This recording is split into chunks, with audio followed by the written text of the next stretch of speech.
Radio na Gaeltachta an Seachtaí, Bliain RnaG. Dileagran na hascailtinis ó Uachtarán na Héireann a hailse éman de Valera, an Tuachtarán. Tá an dánorm bhfuil radio dóibh féin ag buinte na Gaeltachta faoihearra. Seachtar craoltóirí thosaigh le radio na Gaeltachta nuair a bunaíomh an stáisiún Gaeilge a cháscóir bliain ó Cearnaigh. Bhí muid réiteach sílim mó lá caile go dtí dúnach cásca bhí cuasa tréineáil le Bliain agus an sin chuimiid amach a bailústah agus leag muid arann nuair a sé éasca ach chuine muid arann go amach a bailú scéalta agus bailú nuacht agus gur chláirchaí le chéile.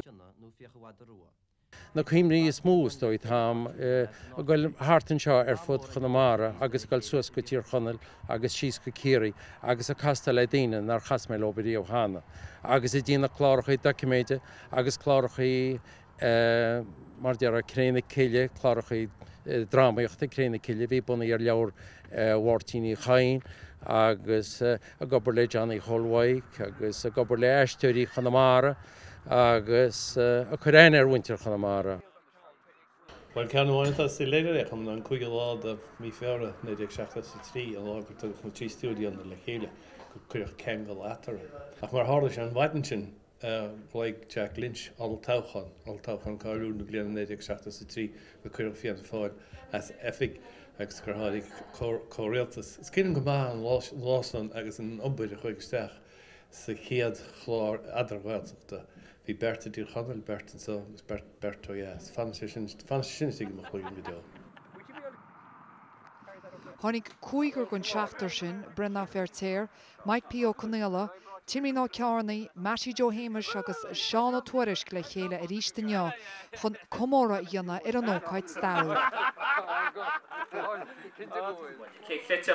Gúil rá scór bliain slánaí agan. Cadam an lei seo tógiú stáisiún nún seo an gáraí Peter William mar a chud muid aine le blianta. Caihanna rá, ní tháinig lágan í seo. Tábhaid bródúir, is gargin dá scór bliain go háartach íbe sin na dúáin fé, agus tá cuimlín chéad lei sin agus stóí na seachtainach í tosa, tá sé sin anseo agus aig lé nús mar an Buíochas. Timlín Ó Cearnaigh, tá tú gobar le radio na Gaeltachta ó thosaigh sé 5 bliana dé go hin. In chead coppla bliain ní rón stáisiún tóca dír chonil na ag mal na ngála géirí mar sin bhí aranne ar go deamach hagann seo go le chuaíonn sin ag bailú éhar fa chunne cláirithe bhím de clúdú chundaigh Buíochas mai bhím de gáil seart le na seaartne a bhí se go deas bhí puirte an léhéad a chógra agus tá éthe sa dainarm ggóil se go le neart gna. Ónelalaí Nuacht TG4 Casla Conamara. Oh, we love this, come on.